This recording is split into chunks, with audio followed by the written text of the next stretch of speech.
আজ কাঠ কাটতে কাটতে কখন যে বেলা ডুবে গেছে বুঝতেই পারিনি। এদিকে চারপাশে শুধু হিংস্র প্রাণীদের ডাক শোনা যাচ্ছে।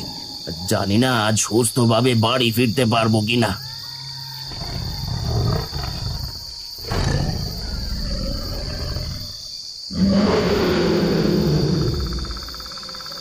ওরে বাবা, এ তো বাঘ!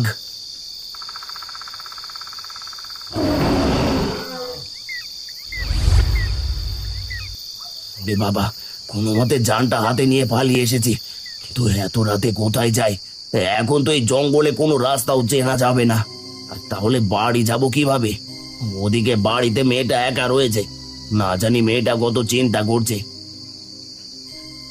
ওই তো ওখানে আলো দেখা যাচ্ছে, আর তার মানে ওখানে মানুষ আছে। আলোটা বেশি দূরে নয়, ওখানে গেলে কাউকে না কাউকে পেয়েই যাবো। আর যাই যাই, ওখানে যাই, তাহলে রাতটা নিশ্চিন্তে